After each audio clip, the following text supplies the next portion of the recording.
बिस्मिल्लाहिर्रहमानिर्रहीम रब्बी ज़िदनी इल्मा। अस्सलाम वालेकुम। आज मैं सेट्स के बारे में आपको कुछ समझाऊंगी। इंग्लिश में इसकी मीनिंग एज अ नाउन ये है, a set of things is a number of things that belong together और that are thought of as group.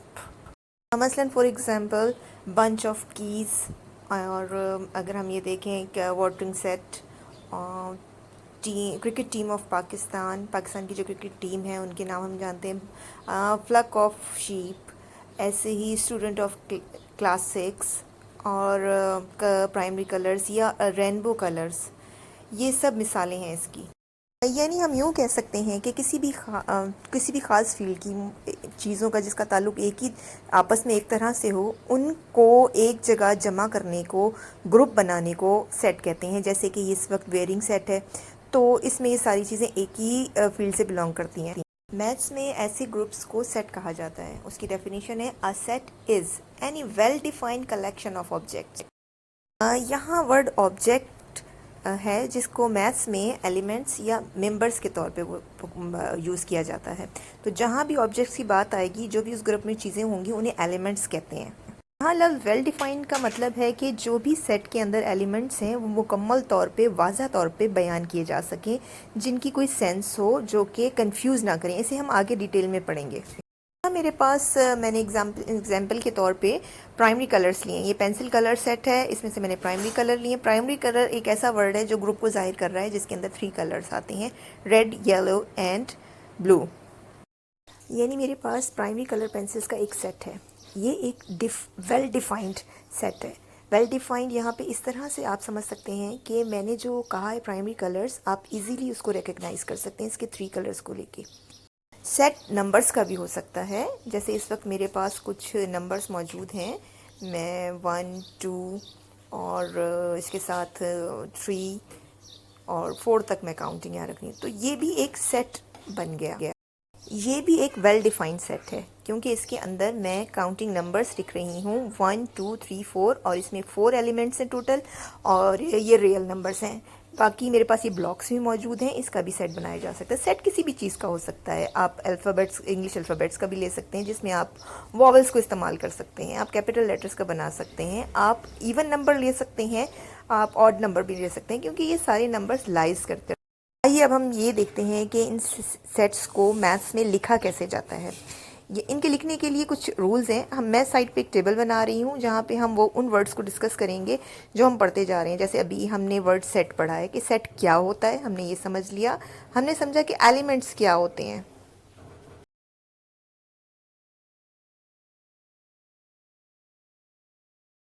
उसके साथ साथ हमने ये भी समझ लिया कि डिफ़ाइन और वेल डिफ़ाइन का क्या मतलब है। अच्छा, अब हम यहाँ पे ये लिखेंगे कि इन सेट्स को जब हम मैथ्स में वर्क कर रहे होते हैं तो किस तरह से लिखते हैं।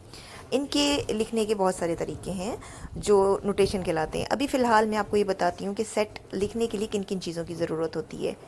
आपको इसके लिए एक तो आपको मेन एलिमेंट्स मालूम होने चाहिए कि क्या एलिमेंट्स हैं जिसका हम सेट बना रहे हैं। ये ग्रुप, जैसे मेरे पास इसका प्राइमरी कलर है, और सेट लिखने के लिए आपके पास कुछ चीज़ें हैं जो ज़रूर आपको फॉलो करनी है। लाइक आप जो भी सेट बनाएंगे उसका एक नाम देंगे। मेरे पास ये प्राइमरी कलर से मैंने इस सेट को नाम पी दे दिया है। उसके बाद हमें कुछ सिंबल्स यूज़ करने होंगे। इज़ इक्वल इसमें यूज़ होता है, कॉमा इसमें यूज़ होता है, और इसमें ब्रैकेट यूज़ होती हैं। और ब्रैकेट कौन सी यूज़ होती है? इसमें हमारे पास करली ब्रैकेट यूज़ होती है।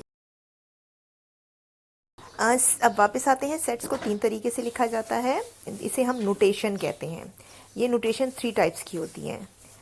शुरू में मैं अभी इनके नाम नहीं बताऊंगी, बल्कि मैं अभी सबसे पहले ये लिखूंगी सेट्स के लिखने के तीनों तरीके, और उसके साथ साथ आप उसको समझते चले जाएंगे कि इन सेट्स को लिखने के जो 3 तरीके हैं, इनके नाम क्या हैं। इस वक्त मेरे पास ये 3 प्राइमरी कलर्स हैं, और इसके सेट को मैंने नाम पी दिया है। पी लिख दिया, उसके बाद इज़ इक्वल डाला मैंने। अब इसके बाद मैं ब्रैकेट डालूंगी। ब्रैकेट कौन सी है? कर्ली ब्रैकेट है। और सॉरी, मैं ब्रैकेट अभी नहीं डाली।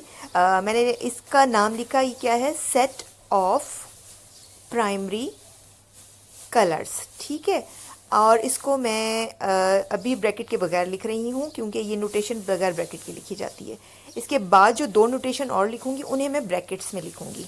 अच्छा, पहली जो मैंने नोटेशन लिखी है वो मैंने सेट का नाम लिखा है और इज इक्वल के बाद उसको डिस्क्राइब कर दिया है कि उस सेट में मौजूद क्या है, वो एलिमेंट्स क्या कहलाते हैं। अब मैं दूसरी तरीके से जो लिख रही हूँ, दूसरी नोटेशन, उसमें मैं सबसे पहले सेट का नाम लिखूंगी, इसी को दोबारा लिख रही हूँ सेट पी, और इसमें मैंने कर्ली ब्रैकेट डाली। अब इसके अंदर मैं जो एलिमेंट्स हैं डायरेक्ट उनके नाम लिख दूंगी। वहाँ मैंने ऊपर ग्रुप का नाम लिखा है, ठीक है, कि वो क्या, उस ग्रुप का नाम क्या है, वो है प्राइमरी कलर। अब मैं उस ग्रुप के अंदर मौजूद एलिमेंट्स को लिख रही हूँ यहाँ पे। तो वो एलिमेंट्स कौन कौन से हैं, आप बताएं प्राइमरी कलर में कौन कौन से कलर्स होते हैं। तो जी बिल्कुल, very good, red, yellow and blue. आपने देखा मैंने हर एलिमेंट के बाद कॉमा लगाया है जो बहुत ज़रूरी है, और आखिर में ब्रैकेट क्लोज कर दी। ये सेकंड टाइप ऑफ नोटेशन मैंने लिखी है, ठीक है।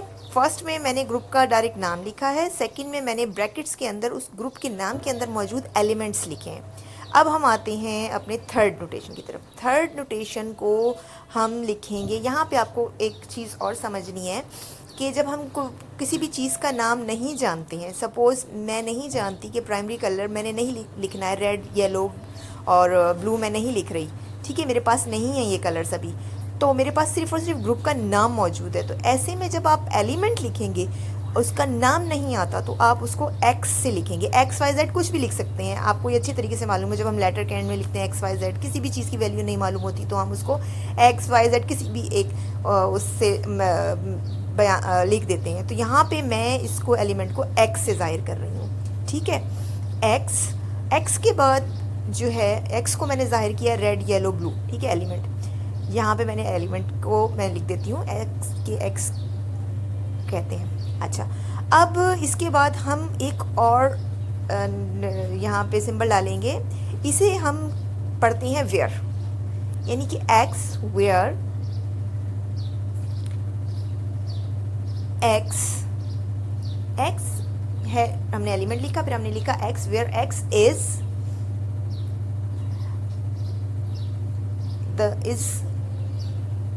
द प्राइमरी कलर्स, ठीक है, इज द।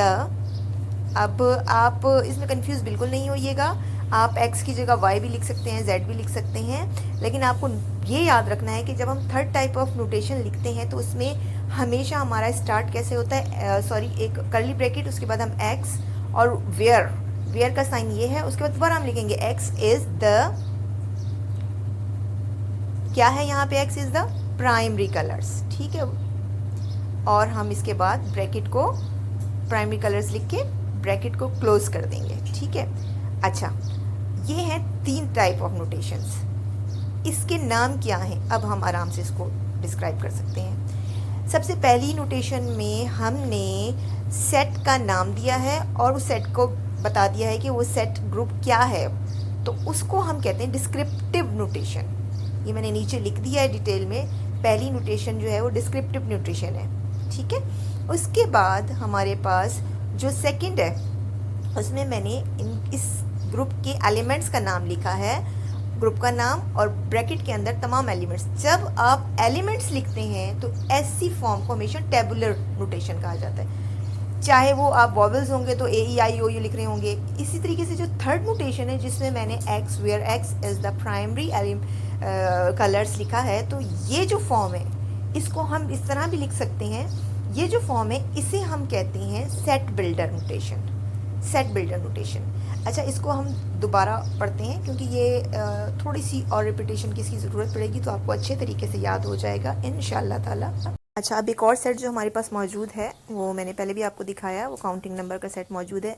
अच्छा, इसको हम पूरे तरीके से किस तरह से बोलेंगे, ये काउंटिंग नंबर है लेकिन ये वेल डिफाइंड है, क्यों, क्योंकि ये रियल नंबर्स हैं और इनके एलिमेंट्स 4 हैं और ये लेस देन 5 है। ये कंप्लीट जो होती है वेल डिफाइंड सेट की निशानी होती है जिसमें आप हर चीज़ सही तरीके से बयान करें। अब इसको मैं सबसे पहले डिस्क्रिप्टिव नोटेशन में लिखूंगी, तो किस तरह लिखेंगे, अब आप मेरी हेल्प करें। सबसे पहले क्या काम होता है, सबसे पहले हम जो भी सेट होता है उसका नाम लिखते हैं, ठीक है। अब यहाँ पे मेरे पास काउंटिंग है, रियल नंबर है, आर दें, सी दें, जो आपको दिल करता है, ए बी सी डी कुछ भी दे सकते हैं। मैं यहाँ पे सी लिख रही हूँ इस ग्रुप को। उसके बाद डिस्क्रिप्टिव में आपको पता है इज इक्वल का निशान आता है और ब्रैकेट्स नहीं होती हैं। अब इस ग्रुप का नाम लिखना है। मैंने आपको पहले बताया ये रियल नंबर है, ठीक है। और ये रियल नंबर सबसे पहले लिखा set of real number less than 5।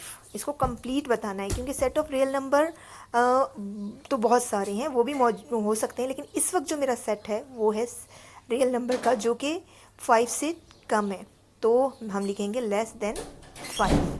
आपने नोट किया होगा कि मैंने डिस्क्रिप्टिव में सारा बिल्कुल वर्ड्स की फॉर्म में लिखा है। अब मैं दूसरी फॉर्म में दूसरी नोटेशन लिख रही हूँ जिसको हम कहते हैं टेबुलर नोटेशन। चलिए टेबुलर नहीं, पहले हम यूँ करते हैं सेट बिल्डर नोटेशन में लिखते हैं क्योंकि उससे हमें इस डिस्क्रिप्टिव से आसानी हो जाएगी। तो सेट बिल्डर नोटेशन में हम इसमें भी हम सब वही कि सबसे पहले सेट का नाम, चूँकि मैं सेम सेट की बात कर रही हूँ तो इसी को मैं अब सेट बिल्डर में कैसे लिखूँगी। मैंने सेट का नाम सी लिखा, इज इक्वल डाला, कर्वी ब्रैकेट डाल दी, स्टार्ट कर्वी ब्रैकेट डाली। अब इसके बाद अब मैंने इसके अंदर आपको मैंने पहले ही बताया था कि जब हम एलिमेंट्स नहीं लिखते तो सेट बिल्डर में हम उन एलिमेंट्स को एक्स से ज़ाहिर करते हैं, एक्स वाई जेड किसी से भी ज़ाहिर कर सकते हैं। तो यहाँ पे मैं इन एलिमेंट्स को जो इस सेट के अंदर रियल नंबर सेट के अंदर मौजूद हैं 1 2 3 के बजाय मैं उसे एक्स लिख के बयान कर रही हूँ। उसके बाद मैंने लिखा वेयर का साइन डाला, फिर उसके बाद एक्स इज़ द क्या है ये रियल नंबर, ठीक है। सबसे पहले तो हमने इस ग्रुप का नाम लिखा कि ये हैं कहाँ, बिलोंग कहाँ से करते हैं, रियल नंबर्स हैं जो कि लेस देन 5। ओ सॉरी थोड़ी सी मिस्टेक हो गई मुझसे, एक मिनट सॉरी। तो ये लेस देन का साइन आएगा, लेस देन 5, ठीक है। अब आपको अगर समझ नहीं आ रहा तो आप इसको इस तरह समझें कि x जो है ये हमारा एलिमेंट है, ये छोटा है 5 से, ये लिखा है यहाँ पे, बस बीच में मैंने ये लिख दिया कि रियल नंबर कौन है ये, ठीक है। तो इस तरह आपको समझने में आसानी होगी। फिर क्लोज़ कर देते हैं ब्रैकेट को। तो ये हमारी सेट बिल्डर फॉर्म भी, ठीक है, नोटेशन भी हो गई। अब हमारी लास्ट नोटेशन है और वो कौन सी है बताएं जी। हाँ जी, टेबुलर नोटेशन। टेबुलर नोटेशन में आपको मैंने बताया है जब भी इस नोटेशन में लिखा जाता है तो एलिमेंट्स को डायरेक्ट लिखा जाता है, ठीक है।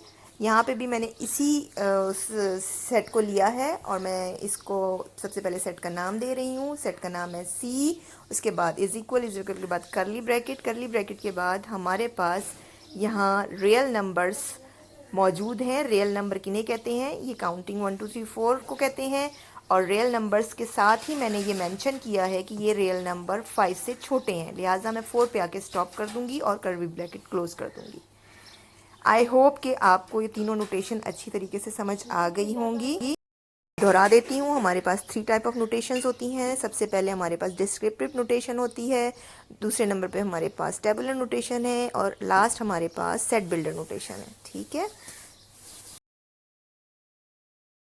अब हम इन नोटेशंस की कुछ एग्जांपल्स भी करते हैं ताकि हमें अच्छे तरीके से समझ आ जाए और इसके बाद आप इजीली अपनी एक्सरसाइज बुक्स खोल के इनको कर सकते हैं। यानी अगर मैं यहाँ पे नोटेशन डिस्क्रिप्टिव नोटेशन देती हूँ तो उसको हम कैसे टेबुलर फॉर्म में लिखेंगे, टेबुलर देती हूँ तो उसको कैसे हम सेट बिल्डर फॉर्म में लिखेंगे। तो इस तरह की कुछ एग्जांपल्स हैं।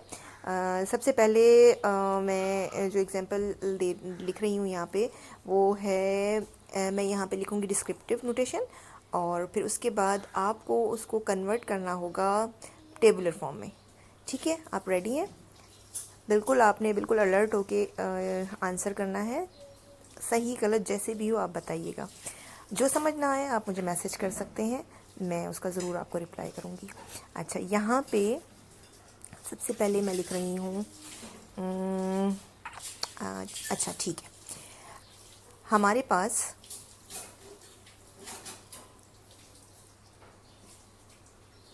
यहाँ पे एक सेट है, ठीक है। उस सेट को मैं लिख रही हूँ लेटर्स ऑफ कोई भी ले सकते हैं हम, लेटर्स मैंगो एप्पल किसी भी फ्रूट का नाम ले लेते हैं। चलें, यहाँ पे मैं लेती हूँ लेटर्स ऑफ ऑरेंज, ठीक है। ऑरेंज के कितने लेटर होते हैं उसका सेट बनाना है, ठीक है। ये मैंने लिख लिया है, ठीक है, डिस्क्रिप्टिव फॉर्म में। अब हम इसको करेंगे, चेंज करना है टेबुलर नोटेशन में। तो सबसे पहले हम इसको क्या करेंगे जी, सबसे पहले इसका रूल क्या है, सबसे पहले सेट का नाम बताएंगे। तो आप इस सेट को नाम दे दें, फ्रूट है मैंने एफ़ नाम दे दिया है। अच्छा, उसके बाद आपको पता है करली bracket as per rule tabular form में। इसके बाद अब हम इसके एलिमेंट्स लिखेंगे। एलिमेंट्स इसके क्या हैं, इसके एलिमेंट्स हैं letter of orange.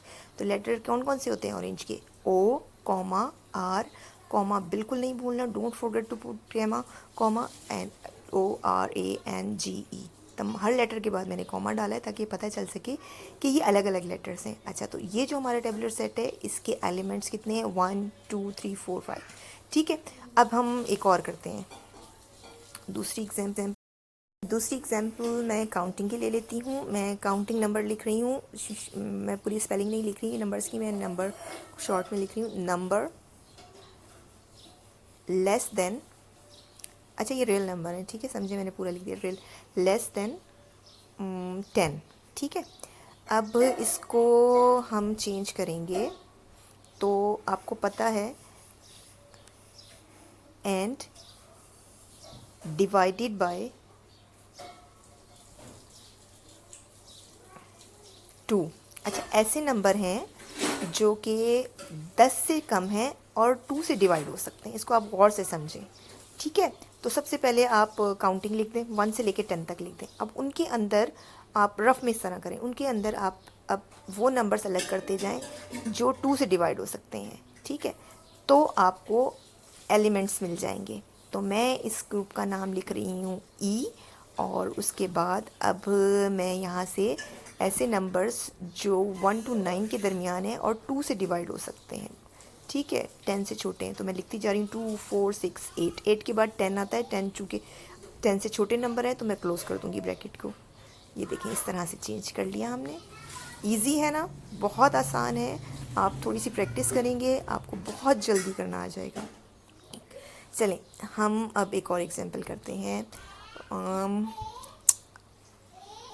Different example इसलिए दे रही हूँ कि जब आप अपनी एक्सरसाइज करें या आपके पास किसी किस्म की क्वेश्चंस आएँ तो आप परेशान ना हो। सेट किसी तरह के भी हो सकते हैं, हम सेट को अच्छी तरह समझ चुके हैं।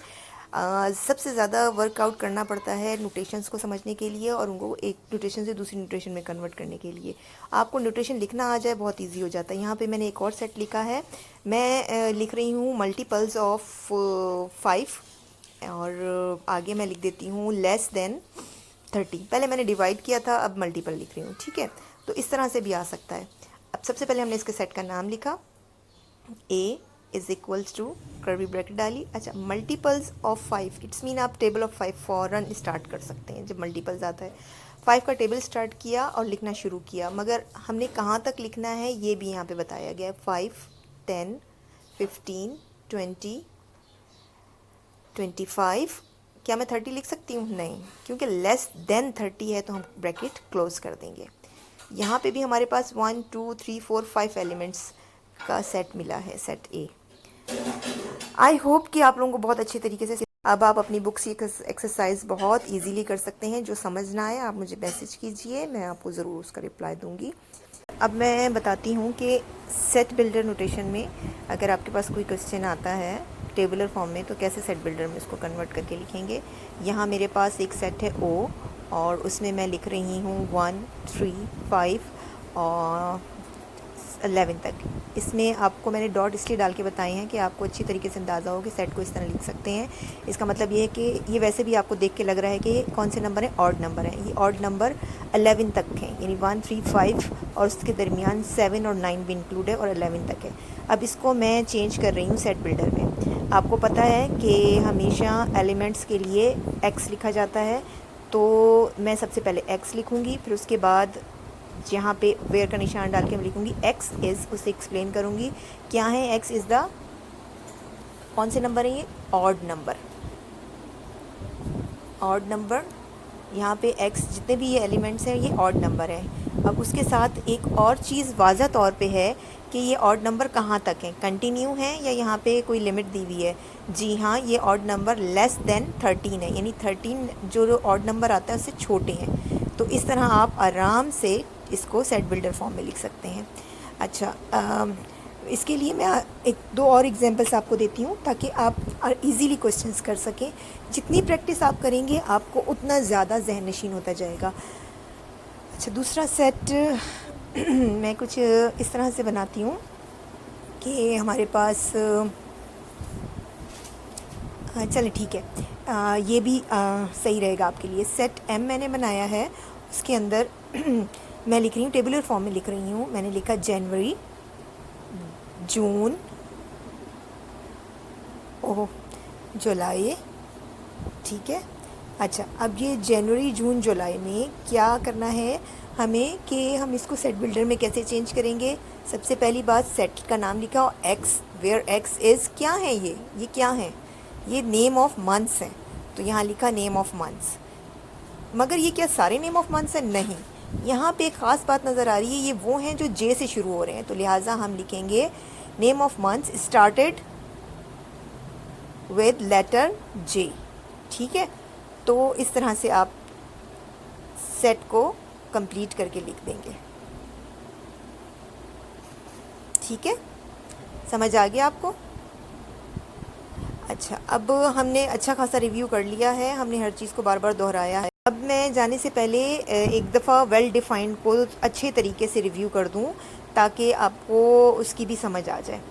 क्योंकि वेल डिफ़ाइंड और अनडिफ़ाइंड सेट को ज़रा मेरा ख़्याल है एक दफ़ा और रिव्यू की ज़रूरत है। ऐसे में आप अपनी बुक्स की तमाम एक्सरसाइज कीजिएगा, जहाँ जो समझ ना आए आप मुझे क्वेश्चन लिख के भेज सकते हैं। चलें, मैं थोड़ा सा वो ऐसे सेट बताती हूँ जो वेल डिफ़ाइंड नहीं होते हैं, ठीक है। वेल डिफ़ाइंड सेट तो मैंने पहले बहुत डिटेल में समझाए थे, लेकिन जो नहीं होते हैं, मैंने यहाँ लिखा है टेस्टी फूड, ठीक है। टेस्टी फूड आइटम, क्या ये सेट बन सकता है? नहीं बन सकता। क्यों? क्योंकि इसको वेल डिफ़ाइंड नहीं किया हुआ। ये फूड, कौन से फूड की बात हो रही है? फूड टेस्टी, स्पाइसी है, स्वीट है, सॉर है, या किसके टेस्ट की बात हो रही है? हो सकता है जो आपको पसंद है वो मुझे पसंद नहीं है, वो किसी और को पसंद हो, आपको पसंद नहीं हो, तो ये बिल्कुल अनडिफाइंड है, तो इसकी लिस्ट नहीं बनाई जा सकती है। तो ऐसे एलिमेंट हम सेट में नहीं लिख सकते हैं, तो ये वेल डिफाइंड सेट नहीं है। अब एक और लिख रही हूँ मैं। अच्छा, पॉपुलर बॉय, चलिए मैं इसको और भी अगर वेल डिफाइन करूँ, पॉपुलर बॉय के बदले अगर मैं लिख दूँ कि नेबरहुड पॉपुलर बॉय, तो क्या ये भी सेट बन सकता है? ये भी सेट नहीं बन सकता, क्योंकि पॉपुलर किस सूरत में कौन सा बॉय है आप बिल्कुल भी इस चीज़ को डिफ़ाइन नहीं कर सकते, हर किसी की चॉइस अलग है। और चलें एक और करते हैं, लार्ज नंबर्स, क्या ये एक सेट बन सकता है? मगर यहाँ लार्ज नंबर्स को बिल्कुल भी एक्सप्लेन नहीं किया गया, ये भी एक वेल डिफाइंड सेट नहीं है, तो इसको भी हम सेट नहीं कहेंगे। मिसाल के तौर पे 100 नंबर आप लार्ज कह रहे हैं, बेशक 99 से ये लार्ज है, लेकिन क्या 101 से लार्ज है? 101 से नहीं, 101 से छोटा है। तो यहाँ पे भी ये चूँकि वेल डिफाइंड सेट नहीं है, तो ये भी सेट नहीं बनेगा। आई होप आपको बहुत अच्छे तरीके से समझ आ गया होगा। मैंने पूरी कोशिश की आप लोगों को समझाने की। मैंने आज आपको सेट के बारे में बताया, एलिमेंट्स के बारे में बताया, सेट के रूल्स के बारे में बताया, लिखने के बारे में कि उसमें क्या क्या चीज़ों की ज़रूरत पड़ती है, उसके साथ और फिर नोटेशंस के बारे में। I hope you like it. Thank you.